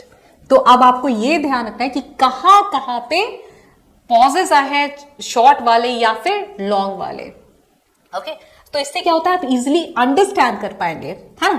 तो generally आप देख रहे हैं कि pauses कहां पे है, generally वो कहां पे है, या तो मतलब एक सांस में आप जितना बोल सकते हैं जिससे मीनिंग क्लियर हो, तो वहां पे एक सांस में आप जितना बोल सकते हैं कंफर्टेबली, तो वहां पे आप एक शॉर्ट सा पॉज लेंगे। जहां पे डॉट्स है वहां पे, या फुल स्टॉप्स है वहां पे लंबा पॉज लेंगे। अब आपको क्या करना है, यहां पे आप देखो, यहां पे आपको वही चंकिंग करनी है, पॉजिंग करनी है। चंकिंग मीन्स मैंने आपको बताया था स्मॉल पार्ट्स में डिवाइड कर देना। Okay, chunk the stanzas with shorter pause and longer one, and read it aloud. Life is queer with its twists and turns, as every one of us sometimes learns, and many a fellow turns about when he might have won. 1. Had he stuck it out? Don't give up, though the pace seems slow. You may succeed with another blow. Often the goal is nearer than it seems to a faint and faltering man. Yes. तो अब हम jumbled के लिए हमारे पास कुछ फॉर्मूले होने चाहिए, है ना? तो इजी हो जाता है जम्बल्ड सेंटेंसेस को अरेंज करना, उनको सिस्टमैटिक ऑर्डर में डालना. तो आप देखो यहाँ पे क्या है, सिंपल सेंटेंस कैसे स्टार्ट होता है. एक कोई भी सेंटेंस का एग्जांपल ले लो आप. राम रीड्स अ बुक, छोटू सा सेंटेंस. तो आप देखो सबसे पहले क्या है, सब्जेक्ट है जो कि राम है. What is a subject? About who और what you talk in a sentence, और हु और what you talk about in a sentence. आप जिस किसी भी सेंटेंस में जिसके बारे में बात कर रहे होते हैं वो क्या होता है, आपका सब्जेक्ट होता है ग्रामर में, राइट? सो अब आप ये मत समझा कि राम कोई सब्जेक्ट, नया सब्जेक्ट आ गया, मैथ, साइंस, सोशल, इंग्लिश के जैसा. तो ये सब्जेक्ट मींस आप जिसके बारे में सेंटेंस में बात कर रहे हो. तो यहाँ पे ये सेंटेंस किसके बारे में बात कर रहे हो, राम के बारे में. ये सेंटेंस में आपको राम बिगिनिंग में लिखोगे आप. तो जनरली क्या होता है, पॉजिटिव सेंटेंसेस में, मतलब वो सेंटेंस जो आपको कुछ ना कुछ इंफॉर्मेशन दे देता है, तो उसमें क्या होता है कि जनरली सब्जेक्ट पहले आता है, उसके बाद क्या आता है, वर्ब. इतना आप याद रखिए. ये सेंटेंस अगर आप याद रखिए तो अपने आप आपको याद रह जाएगा. सो राम रीड्स अ बुक, तो राम सब्जेक्ट हो गया. और सब्जेक्ट जनरली क्या होता है, नाउन या फिर pronoun. Pronoun means I, we, you, they, he, she, it. ये सब क्या है, प्रोनाउंस है. नेम की जगह पे यूज होने वाले वर्ड्स. लाइक सीमा की जगह पे मैं आई बोल सकती हूँ, स्मार्ट बोर्ड की जगह पे इट बोल सकती हूँ, लाइक दैट. सो अब आप देखो, बिगिनिंग सब्जेक्ट से करते हैं ज्यादातर पॉजिटिव सेंटेंसेस में, नेगेटिव सेंटेंसेस में, लेकिन सब्जेक्ट बिगिनिंग में आता है. और सब्जेक्ट क्या होता है, या तो नाउन होगा, नेमिंग वर्ड्स हो, जैसे राम नेम है, या फिर प्रोनाउन होगा. जैसे ही भी बोल सकते थे हम, शी भी बोल सकते थे यहाँ पे, दे रीड अ बुक भी बोल सकते थे, इस तरीके से भी बोल सकते थे. सो बिगिनिंग में आप क्या लिखेंगे, नाउन या प्रोनाउन, उसके बाद वर्ब डालेंगे, उसके बाद फिर से नाउन या फिर प्रोनाउन. तो अब आप देखिए यहाँ पे बुक क्या है, ये भी एक नाउन है. तो ये सिंपल सा फॉर्मूला है. बिगिनिंग और एंड सेंटेंस की जनरली कैसे होती है, नाउन या प्रोनाउन से, और बीच में क्या आ जाता है, वर्ब आ जाता है. तो ये आप ध्यान रख सकते हैं फॉर्मूला. अब एक और चीज है, अगर ये तो छोटू छोटू सेंटेंसेस के लिए ये वाला रूल सबसे सिंपल है, लेकिन अगर सेंटेंस थोड़ा डिटेल वाला हो, सो आप ज्यादा टेंशन मत लो. सिर्फ इतना ध्यान रखो कि ये तो SVO, सब्जेक्ट वर्ब ऑब्जेक्ट, ये तो कॉमन ही है पॉजिटिव और नेगेटिव सेंटेंसेस के लिए. नेगेटिव सेंटेंस मींस जिसमें नहीं, ऐसा आए, ओके, या ना वैसा आए. सो आप ये जनरल फॉर्मूला है, सब्जेक्ट वर्ब ऑब्जेक्ट. बाकी जो टाइम वाले वर्ड्स है उनको आप लास्ट पे धक्का मार के डाल दो, या बिगिनिंग में डाल दो, डिपेंड्स ऑन द सेंटेंस. और उसके पहले, टाइम के पहले क्या डाल दो, प्लेस डाल दो. ठीक है, ये फॉर्मूला आप ध्यान रखो. और उसके बाद अगर कोई चीज हुई है, जैसे डांस हुआ है, तो वो कैसे हुआ है, मैनर क्या है उसका, हाउ, उसका मेथड क्या था. तो आप वो, सो कैसे हुआ डांस, हैप्पीली. ओके, अब ये देखो क्या है, प्लेस है, ये है टाइम है आपका. तो ये ऑर्डर आपको ध्यान रखना है कि आप पहले मैनर वाले वर्ड्स डालेंगे, ओके, SVO के बाद आप हाउ याद रख लीजिए, उसके बाद प्लेस याद रख लीजिए, उसके बाद टाइम. तो ये फॉर्मूला अगर आप फॉलो करेंगे तो आपको जनरली सेंटेंसेस करेक्ट होंगे. तो आप पहले ये डाल लीजिए. उसके बाद अगर, तो आप क्वेश्चंस के लिए क्या ध्यान रखेंगे, क्वेश्चंस मींस इंट्रोगेटिव सेंटेंसेस. तो इंट्रोगेटिव सेंटेंस जो क्वेश्चन पूछता है, तो वो सबसे पहले क्या यूज करता है, क्वेश्चन वर्ड. आपका पेपर भी तो लंबे चौड़े क्वेश्चंस पूछता है आपसे.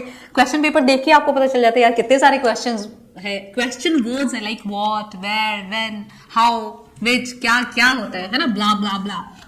सो क्वेश्चन वर्ड जो भी आप ऐसे याद रखिए, जो भी क्वेश्चन पूछता है उसे सबसे पहले क्या देना चाहिए, हेल्प देना चाहिए, यानी कि उसको आंसर करके उसकी हेल्प की जा सकती है. सो जो क्वेश्चन आप ऐसे याद रखिए, क्वेश्चन करने वाला जो क्वेश्चन करता है यानी कि क्वेश्चन वर्ड. उसके बाद मैं शॉर्ट फॉर्म्स लिख रही हूँ, उसको क्या देना चाहिए, हेल्प देना चाहिए, यानी कि हेल्पिंग वर्ब यूज करना चाहिए आप. ये फॉर्मूला है क्वेश्चन वाले सेंटेंसेस बनाने का, यानी कि इंट्रोगेटिव सेंटेंसेस बनाने का. क्वेश्चन वर्ड, जो क्वेश्चन पूछा है उसको हेल्प देते हैं, उसके बाद आप जो क्वेश्चन पूछता है उसको हेल्प देते हैं, है ना. तो आप देखो हेल्प किसको देते हो, जो क्वेश्चन पूछता है, राइट. तो यानी कि सब्जेक्ट, ओके. जो कि क्या होगा, नाउन या फिर प्रोनाउन होगा। उसके बाद आप बाकी चीजों को डाल दीजिए जो हमने यहाँ पे पढ़ा था। मेन वर्ब ही वर्ब है। Verb means work. आपका बॉडी पार्ट जो भी काम कर रहा है सब तो वर्ब ही है, सब तो वर्क ही है। सो आप यहाँ पे हेल्पिंग वर्ब क्या होता है, वो पहले आता है, और मेन वर्ब यानी कि वर्किंग वर्ब्स वो बाद में आता है फॉर्मूले के हिसाब से। उसके बाद आप बाकी चीजें डाल दीजिए जो भी आपको और कुछ डालना है। तो ये जनरल फॉर्मूला है क्या बनाने का, क्वेश्चंस बनाने का। Like is he your friend, what is your name. अब आप देखो ये कॉमन क्वेश्चन, आप एक कॉमन सा क्वेश्चन याद कर लो। आपको ये जैसे ये सेंटेंस याद कर लो, एक कॉमन सा क्वेश्चन याद कर लो, तो अपने आप आपको फॉर्मूला याद हो जाएगा, कोई रट्टा मारने की जरूरत नहीं पड़ेगी। अब आप देखो क्वेश्चन वर्ड, देखो question word is helping verb, उसके बाद सब्जेक्ट योर, उसके बाद यहां पे कोई मेन वर्ब नहीं है, कोई वर्क नहीं हो रहा है, तो इसलिए ये इस तरीके से है। लेकिन अगर कोई मेन वर्ब को like what are you doing, अब आप देखो अगर मेरा ये सेंटेंस है तो क्वेश्चन वर्ड जो है वो क्या होगा, what, are helping verb, you subject, doing main verb, और बाकी चीजें what are you doing now. अब नाउ क्या है, टाइम वर्ड, तो उसको मैं लास्ट में डाल दूंगी। तो इस तरीके से आप एक सेंटेंस बना लीजिए और उसके हिसाब से आप फॉर्मूला याद करके, और आप जो भी वर्ड्स आपको दे रखा है ना उसको सिस्टमैटिक वे में अरेंज करना है। तो आप इनमें से कोई फॉर्मूला यूज करिए और देखिए किसमें वो फिट बैठता है। तो ये आप इस तरीके से करेंगे ना तो कभी भी फेल नहीं होंगे, ज्यादातर आपके सेंटेंसेस जो है वो करेक्ट ही होंगे। अब एडजेक्टिव्स क्या है, आपको पता है एडजेक्टिव्स क्या करते हैं, इंफॉर्मेशन देते हैं नाउन या प्रोनाउन के बारे में। लाइक यहां पे देखो आप, नाउन क्या है, चेयर है ना, तो चेयर नाउन है, इसके बारे में इंफॉर्मेशन वर्ड्स कौन कौन से दे रहे हैं, ओल्ड। चेयर कैसा है, चेयर के बारे में इंफॉर्मेशन कौन सा वर्ड दे रहा है, ओल्ड दे रहा है। चेयर है, ओल्ड है, फिर वो क्या है, वुड का बना हुआ है। तो ये सब नाउन के बारे में इंफॉर्मेशन दे रहे हैं। तो आप ये ऐसे का क्या करोगे, जब भी ऐसा होगा तो ये ध्यान रखोगे आप कि जनरली जो एडजेक्टिव्स हैं जो कि नाउन या प्रोनाउन के बारे में इंफॉर्मेशन देते हैं, उन वर्ड्स को आप, उन एडजेक्टिव वाले वर्ड्स को ज्यादातर नाउन के पहले डालेंगे। लाइक बोलते ना, she has got a long hair, okay, तो आप देखो हेयर नाउन है और लॉन्ग क्या है, एडजेक्टिव है, हेयर के बारे में इंफॉर्मेशन देने वाला वर्ड। तो आप लॉन्ग हेयर जो नाउन है उसके पहले डालेंगे। तो आपको ये ध्यान रखना है कि एडजेक्टिव ज्यादातर नाउन के पहले डालते हैं। ओके, टॉल मैन, तो मैन क्या है, नाउन है, उसके बारे में इंफॉर्मेशन देने वाला वर्ड क्या है, टॉल। सो टॉल एडजेक्टिव है जो कि नाउन के पहले आई। तो ये चीज ध्यान रखिए, और ये मैं अभी आपको नहीं बताऊंगी क्योंकि एक चीज बता देते हैं यहाँ पे बस, जो कि क्योंकि अभी आप छोटे हैं इस चीज के लिए, जब आपके पोर्शन में आएगा तो मैं आपको पक्का ये चीज सिखा दूंगी। ओके, क्योंकि थोड़ा थोड़ा लर्न करेंगे लेकिन अच्छे से लर्न करेंगे। तो अब दूसरा एक और आप ये देखिए, एक और सेंटेंस क्या है, फिर से सब्जेक्ट वर्ब ऑब्जेक्ट, ये तो कॉमन है। फिर उसके बाद क्या है, कॉम्प्लीमेंट क्या होता है। अब आप सोच रहे हैं कॉम्प्लीमेंट क्या होता है, कॉम्प्लीमेंट की स्पेलिंग में क्या आ रहा है, कंप्लीट, यानी कि कंप्लीट, वो वर्ड्स जो कि सेंटेंस को कंप्लीट करते हैं।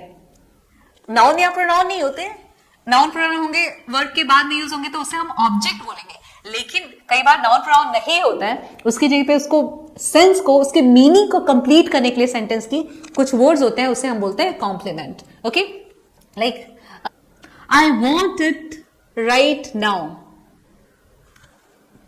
अब देखो यहाँ पे I want it right now, तो आई हो गया आपका सब्जेक्ट, वॉन्ट हो गया वर्ब, इट हो गया आपका ऑब्जेक्ट, राइट नाउ आप बोल सकते हैं कि ये कॉम्प्लीमेंट है या फिर टाइम वर्ड है, क्योंकि ये सेंटेंस की सेंस को, मीनिंग को आपको दे रहा है, तो इसे कॉम्प्लीमेंट बोलते हैं, राइट नाउ को, या फिर टाइम वर्ड, आप जैसे ही बोलिए।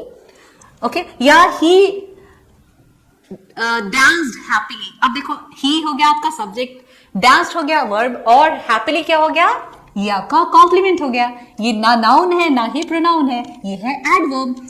वो सिर्फ जो सेंटेंस का सेंस है, जो मीनिंग है, वो उसको कंप्लीट करने के लिए यूज किया गया, इसलिए उसे कॉम्प्लीमेंट बोलते हैं। ओके, सो देखो रिलेटिव क्लॉजेस क्या है, रिलेटिव क्लॉजेस जो है वो रिलेशन बताते हैं। जैसे कि यहाँ पे हुज, तो दिस इज द बॉय, यही वो लड़का है, whose brother won the prize, जिसके भाई ने प्राइज विन किया या वॉन किया, जीता। तो आप देखो यहाँ पे बॉय के बारे में उसके संबंध में इंफॉर्मेशन दे रहे हैं, तो इसलिए आप हुज क्या हो गया आपका रिलेटिव क्लॉज हो गया। तो ये रिलेटिव क्लॉज से इसका आपको ध्यान रखना है, जैसे कि हुज, हु, विच, दैट, ये सब क्या है रिलेटिव क्लॉजेस है। तो वो आप कहां पे यूज करेंगे, वो आप यूज करेंगे ऑब्जेक्ट के बाद या फिर कॉम्प्लीमेंट के बाद। Okay, so the actor who you like the most is present here। अब आप देखो the actor whom you like the most, so आप देखो actor के बाद क्या मैंने बोला सेंटेंस में who, वो एक्टर जिसको तू पसंद करती थी या जिनको तू पसंद करती थी, तो जिनको के लिए क्या यूज किया मैंने who।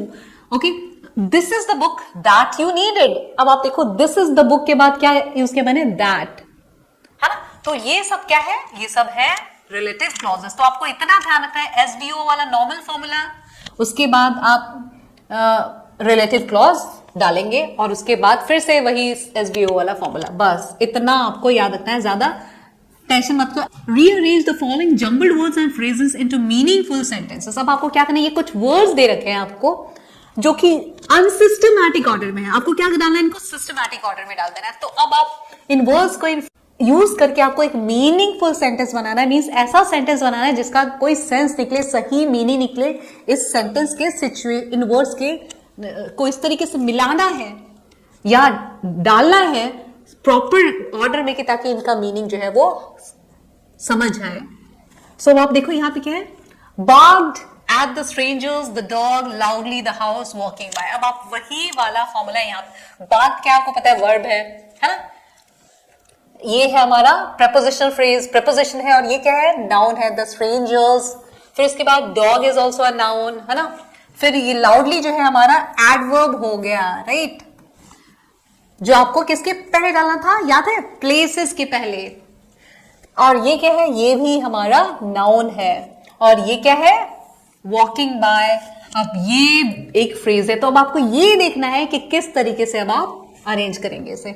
सो अब देखो, अब आपको मैंने क्या बताया था कि generally the positive and negative sentences begins with a noun और a pronoun and also ends with it, है ना।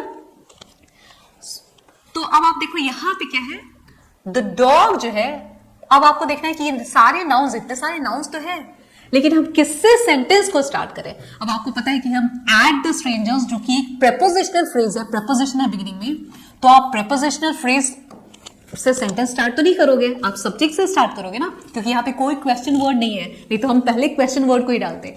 तो यहाँ पे हमें सबसे पहले क्या डालना है, कोई नाउन डाला है, यहाँ पे एट है इसलिए मैं इसको नहीं डाल सकती बिगिनिंग में। अब डॉग बचा और द हाउस बचा, ये दो नाउन्स है, तो आपको पता है एक नाउन बिगिनिंग में जाएगा और एक सेंटेंस के एंड में जाएगा। तो आप किसको बिगिनिंग में रख सकते हैं। अब आप देखो यहाँ पे वर्ब पहले आप देख लो, पहले नाउन्स देख लिया, उसके बाद वर्ब देखो, यहाँ पे काम क्या हो रहा है, बार्क होने का। अब बार्क होने का काम कौन करता है, कुत्ता ही करता है।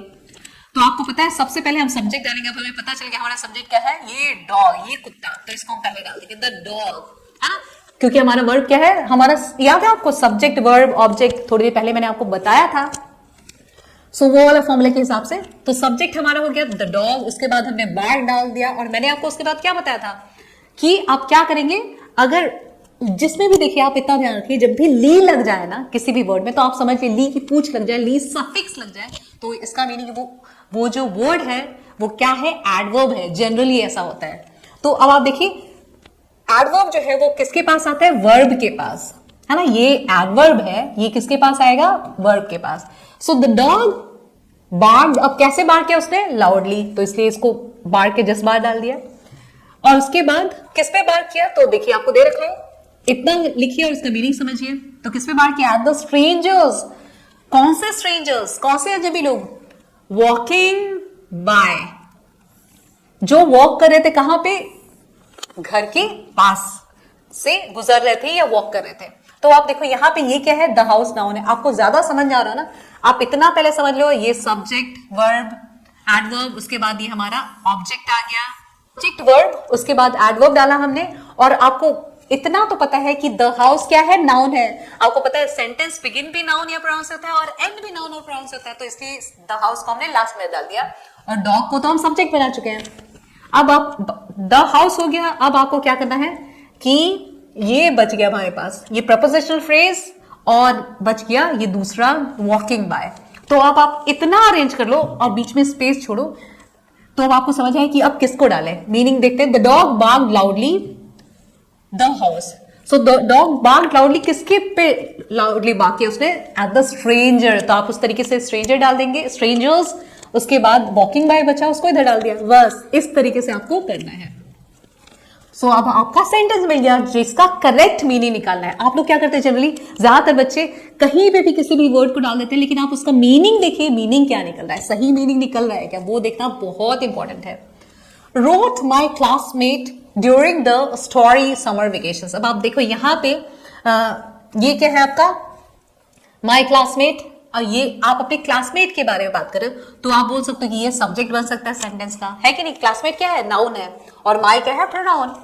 तो और दूसरा क्या है, आप देखो story is also a noun, summer vacations भी क्या है? नाउन बोल सकते हो आप, है ना? मैं डिटेल में ग्रामर नहीं पढ़ा रही हूं अभी आपको, इसमें तो मैं आपको सिर्फ सेंटेंस को कैसे ऑर्डर में डालना है, सिस्टमैटिक ऑर्डर में, वो बता रही हूँ कैसे अरेंज करना है उसको, ठीक है? और ये रोड क्या हो गया हमारा, और आप ऐसे ही पेंसिल से लिख लीजिए कि आपको इजी रहेगा सेंटेंस फ्रेम करने में। अब आप देखो, मैं सब्जेक्ट ये मुझे लग रहा था, या अ स्टोरी, अगर मैं मान लो वर्ब, पहले आप वर्ब देख लो, सबसे अच्छा वो सिंपल सा टेक्निक, सबसे पहले वर्ब देख लो आप, क्या है? वर्ब है रोट, यानी कि लिखा। तो हम बताओ यहाँ पे और स्टोरी रोट तो हम नहीं बोल सकते, मतलब एक स्टोरी ने लिखा, नहीं, ऐसा नहीं हो सकता। तो आपको सोचना है कि किस नाउन को हम सब्जेक्ट बनाए, ओके? अब समर वेकेशंस ने लिखा, ये भी नहीं बोल सकते हम, तो हम क्या बोल सकते हैं कि माय क्लासमेट रोट, हम ऐसा बोल सकते हैं ना? तो इसलिए माय क्लासमेट को हमने सब्जेक्ट बना दिया, ओके? ये भी तो नाउन ही है ना। उसके बाद वर्ब डाल दिया फॉर्मूले के हिसाब से, ओके? सब्जेक्ट वर्ब, उसके बाद एक ऑब्जेक्ट, ऑब्जेक्ट भी क्या होता है? नाउन। तो देखो नाउन डाल दिया और स्टोरी मेरे क्लास। अब आप सोचो भी कि मैं जो लिख रहा हूं उसका मीनिंग सही है क्या, मेरे क्लिक आ रहा है। और फिर उसके बाद क्या बताया? During, okay? तो अब आप देखो आपके क्लासमेट ने, अब आपको ये ड्यूरिंग वाला नहीं समझ आ रहा तो छोड़ दो, आप सीधे से क्या लिख लो, आपको समर वेकेशन पता है नाउन है, जिसको आपको लास्ट पे डालना पड़ेगा, क्योंकि एक नाउन को हम ऑलरेडी सब्जेक्ट बना चुके हैं, एक नाउन और प्रोनाउन को। तो आप समर वेकेशन जो है उसको आप लास्ट में धक्का दे दो, ऑब्जेक्ट बना दो, और अब जो बाकी जो वर्ड्स बच गए आप उसको देखो कि कहां पे फिट आएगा, मीनिंग निकालो। मेरे क्लासमेट ने एक स्टोरी लिखी समर वेकेशन, तो अब आप देखो क्या बच गया? समर वेकेशन, मेरे क्लासमेट ने एक स्टोरी लिखी समर वेकेशन के दौरान, है ना? तो अब आप देखो ड्यूरिंग द, इस तरीके से ड्यूरिंग द को आप प्लेस कर दोगे। तो आपको मीनिंग पहले सेंटेंस का निकालना है, जितना आपने लिख लिया उसका मीनिंग निकाले, फिर आपको लगेगा जो बचा हुआ वर्ड है कहां पे डालेंगे कि सही मीनिंग निकले। ये क्या है? हमारा प्रोनाउन है, ओके? अब पिकनिक हमारा नाउन है, राइट? तो अब हमें देखना है कि हम किसको पहले डालें, और ये हमारा वर्ब। तो मैंने आपको क्या बोला था, इजीएस्ट ट्रिक, सबसे पहले वर्ब देखते हैं। तो यहाँ पे वर्ब क्या हमारा? एंजॉयड। अब आप बताओ, एक नाउन है, एक प्रोनाउन है, हमें एक को बिगनिंग में रखना पड़ेगा, एक को लास्ट में डालना पड़ेगा। तो वर्ब के हिसाब से जो काम है वो कौन कर सकता है? दे कर सकता है या पिकनिक कर सकता है, उसी के हिसाब से हम सब्जेक्ट तय कर सकते हैं। तो यहाँ पे दे जो कि प्रोनाउन है, नाउन की जगह पे यूज होता है, वे जिसका मीनिंग होता है हिंदी में, तो उसको हम सब्जेक्ट बना लेंगे। क्यों? क्योंकि दे ही तो एंजॉय कर सकता है ना। अब पिकनिक को इंसान नहीं है कि वो एंजॉय करेगा, तो आप क्या करोगे? दे को पहले डाल दिया, सब्जेक्ट बना दिया, जो कि एक प्रोनाउन है। तो दे, उसके बाद वर्ब डाला एंजॉयड, उसके बाद फिर से आपको था सब्जेक्ट वर्ब ऑब्जेक्ट, और क्या एंजॉय किया उन्होंने? पिकनिक। अब पिकनिक डाल दिया, उसके बाद आपको पता है क्या याद है फॉर्मूला? प्लेस, है ना? सब्जेक्ट वर्ब ऑब्जेक्ट और फिर क्या है? प्लेस। तो कहां पे एंजॉय किया? Under the trees, place they दिया ना। उसके बाद क्या? By the lake. अब देखो बाय द लेक जो है वो लास्ट में डाल देंगे हम, इस तरीके से आपको करना है। जितना आपको समझ आता है पहले उतना डाल दो, और बाकी को देखो कि कहां पे डाले। तो उन्होंने एक पिकनिक एंजॉय की पेड़ के नीचे, और कहां पे? लेक के किनारे। सो इस तरीके से आप बाय द लेक को लास्ट में डाल सकते हैं। मीनिंग निकालिए जितना आपने लिखा है, और बाकी जो बच गया उसको देखिए कि मीनिंग के हिसाब से कहां पे डाला जा सकता है। And don't forget to put commas, full stops and all, इसका भी मार्क करता है। इन हिज, और बिगिन करेंगे आप सेंटेंस हमेशा कैपिटल लेटर से, और नेम होगा तो वो बिगिन होगा कैपिटल लेटर से। ये चीजें बहुत इंपॉर्टेंट है, लेकिन मार्क्स जाता है आपका। In his grandfathers room hung he the painting. अब आप देखो यहाँ पे क्या है? Grandfathers room. तो अब आप ये ग्रैंडफादर क्या है? नाउन है, राइट? हंग हमारा वर्ब है, राइट। नेक्स्ट वन क्या है, पेंटिंग। अब आप देखो कई बच्चों को समझ नहीं आता, उनको लगता है पेंटिंग तो वर्ब है, ये हमारा बॉडी पार्ट करता है ना पेंट करने का काम। लेकिन आपको मैं एक फॉर्मूला देती हूँ, जब भी किसी भी वर्ड के आगे ए एंड द आ जाए तो वो ज्यादातर क्या होते हैं, नाउन्स होते हैं, है ना। तो आप देखो पेंटिंग के आगे क्या है, द है, तो ये भी क्या हो गया हमारा, नाउन होगा। एक्चुअली ये कुछ और है, ओके तो मैं अभी ये ग्रामर का एक और अलग सा टॉपिक है, वो मैं आपको अभी यहाँ पे नहीं बोल सकती। In his grandfathers room hung he the painting. अब आप देखो हंग क्या है, हमारा वर्ब है, ही क्या है, प्रोनाउन है, द पेंटिंग क्या हो गया, देखो ए एन और द के बाद जो भी वर्ड आता है वो ज्यादातर क्या होता है, उसे नाउन माना जाता है, ठीक है। तो आप देखो द पेंटिंग ये नाउन के तौर पे यूज होगी, ओके, नाउन के तौर पे। तो हमें क्या पता चल गया, अब ये क्या है, ग्रैंडफादर भी है हमारे नाउन, ठीक है। अब इतना हमें पता चल गया, ग्रैंडफादर्स रूम। देखो ग्रैंडफादर आप ऐसे समझो, आपको ज्यादा डिटेल में भी नहीं बताऊंगी, रूम भी नाउन है तो इस तरीके से आप समझो। नहीं तो आप देखो ही, अब पहले हम क्या देखेंगे, वर्ब देखेंगे। तो क्या है, हंग। तो अब बताओ कौन हंग करेगा, ये जो सब्जेक्ट जो नाउन या प्रोनाउन है उन्हीं में से हमें किसको सब्जेक्ट बनाना है। तो ग्रैंडफादर्स रूम या फिर ही या फिर द पेंटिंग। तो आप देखो कौन हंग कर सकता है, कौन लटका सकता है, ग्रैंडफादर को रूम लटकाएगा नहीं, तो वो सब्जेक्ट मतलब क्या होता है, doer, one who does the work, okay. The doer is known as a subject. जो कुछ काम कर रहा होता है ना, किसी सेंटेंस में काम करता हुआ दिखता है, वो ही क्या होता है, हमारा सब्जेक्ट होता है। तो आप देखो यहाँ पे डूअर कौन हो सकता है, कौन ये काम कर सकता है, ही कर सकता है, इसलिए ही को क्या बना दिया हमने, सब्जेक्ट। उसके बाद वर्क डाल दिया, क्या काम कर रहा है, हंग करने का, ही हंग द, क्या हंग किया उसने, द पेंटिंग। तो ये सब्जेक्ट, वर्ब और ये हो गया हमारा ऑब्जेक्ट। उसके बाद आप देखो ग्रैंडफादर्स रूम, ये आपको पता है नाउन है तो इसको हम लास्ट में तो डालेंगे, आपको पता है सेंटेंस बिगिन और एंड नाउन या प्रोनाउन से ही होता है। इतना हमने कर लिया फॉर्मूले के हिसाब से। अब इन हिज बच गया, ठीक है। तो आप देखो इन हिज को हम कहां पे डाल सकते हैं, ही हंग द पेंटिंग, उसने पेंटिंग को, अब मीनिंग निकाल के ही आपको पता चलेगा, आपको मीनिंग निकालना है अपने लैंग्वेज में। सो उसने पेंटिंग को हंग किया ग्रैंडफादर्स रूम। सो उसने पेंटिंग को हंग किया उसके ग्रैंडफादर के रूम में, ऐसा ही होगा ना। तो आप इन हिज ग्रैंडफादर्स रूम कर दो, है ना। ही हंग द पेंटिंग ग्रैंडफादर्स रूम। तो अब आप इतना कर लिए तो अब आपको इतना पता चल गया कि उसने पेंटिंग को कहां पे हंग किया। तो ये ध्यान रखना है आपको कि इस तरीके से मीनिंग निकाल के आप हर वर्ड को उसकी जगह पे डाल सकते हैं। थोड़ा प्रैक्टिस थोड़ा सा ही आप करोगे, लेकिन फॉर्मूला याद रखते हुए तो आपका हो जाएगा काम। Studied with great determination for students the exam. अब आप देखो यहाँ पे क्या है, स्टडीड हमारा वर्ब है, आपको पता है आईएनजी फॉर्म वाले, ईडी फॉर्म वाले, ये सब क्या होते हैं, ज्यादातर वर्ब्स होते हैं। अब देखो आप डिटर्मिनेशन में क्या है, शन, तो ये क्या हो गया हमारा, नाउन हो गया, ओके। फिर शन सफिक्स देख के आपको पता चलिए ये है नाउन। अब स्टूडेंट्स क्या है, नाउन है, एग्जाम क्या है, नाउन है। तो अब आपको ये देखना है कि कहां पे, अब वर्ब पहले देखते हैं स्टडीड। तो अब आप बताओ स्टडी करने का काम कौन करता है, स्टूडेंट्स। तो आप क्या करेंगे, the students, okay, the students. उसके बाद वर्ब डाल दिए स्टडीड। अब स्टूडेंट्स कैसे स्टडी करते हैं, अब आप देखो सब्जेक्ट, वर्ब और फिर क्या डालना है, ऑब्जेक्ट। तो देखिए ये भी तो सब्जेक्ट है ना, तो आप ये देखो ये भी क्या है, नाउन है। तो इसके साथ डिटर्मिनेशन के साथ क्या आ रहा है, विद ग्रेट। तो ये वाला पार्ट पूरा कॉपी कर, स्टूडेंट्स ने स्टडी किया कैसे, विद ग्रेट डिटर्मिनेशन। और लास्ट में आपको पता है अब एग्जाम बच गया, जो कि नाउन है, उसे हम लास्ट में डाल देंगे। और मैंने क्या बोला था, ए एंड द के बाद नाउन ही आता है, तो एग्जाम जो नाउन है उसके पहले आप द डाल दो, हो गया। और बच गया अब फॉर, तो उसको आप मीनिंग निकाल के देखो कहां पे आएगा, the students studied with great determination the exam. तो किसके लिए पढ़ा हमें, फॉर का मीनिंग होता है के लिए, तो एग्जाम्स के लिए पढ़ा, इसलिए फॉर यहाँ पे डाल दिया। सो दिस इज द वे आप क्या करेंगे, सबसे पहले वर्ब फाइंड कीजिए, फिर आपको पता चलेगा कि वर्ब जो काम है वो करने वाला कौन रहेगा, वो पता चलेगा, क्योंकि आपने नाउन प्रोनाउन वर्ब सब फाइंड करना है इस तरीके से जैसे मैंने आपको बताया। लेकिन सबसे पहले वर्ब फाइंड करिए, तो ही आपको पता चलेगा कि कौन सा नाउन या कौन सा वर्ड जो है उसको सब्जेक्ट बनाना है, okay. Subject means doer, one who does the work. अब आप चाहे तो देखिए मैं आपको ये भी बता देती हूँ, ये वैसे तो लिस्टिंग का मैं जनरली नहीं करवाती हूँ ऐसा, मैं आपको सिर्फ मोटा मोटा बता देती हूँ कि ये मैच करता है वर्ड्स हैं और उनके मीनिंग है। परक्यूशनिस्ट मींस क्या होता है? Person who plays drums and similar instruments. एक ऐसा इंसान जो कि ड्रम्स और भी इंस्ट्रूमेंट्स को प्ले कर सकता है, उसे हम बोलते हैं परक्यूशनिस्ट।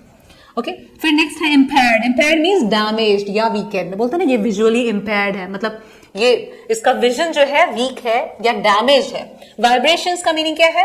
Physical sensations caused by sound damage और वीकेंड। तो वाइब्रेशंस का मीनिंग क्या है? फिजिकल सेंसेशंस, जो आपकी बॉडी में सेंसेशंस होते हैं साउंड की वजह से, साउंड डैमेज या वीकनेस की वजह से। डिटर्मिनेशन। अब डिटर्मिनेशन का मीनिंग क्या है? The ability to keep going despite difficulties. आपकी लाइफ में डिफिकल्टीज आ रही है फिर भी आप दृढ़ निश्चय से बने होते हैं, that is known as determination. Gradual. Gradual का मीनिंग क्या है? स्लो। ओके, स्लो और एंड स्टडी ओवर टाइम। ठीक है, सो इस तरीके से आपने ये भी कर लिया। ठीक है, so this is how we have completed even the grammar part. Hope you like the video. अगर आपको वीडियो अच्छा लगा हो तो kindly like it, share it with your friends and relatives, and subscribe to EduRack channel. Thanks for watching. Bye bye and study well.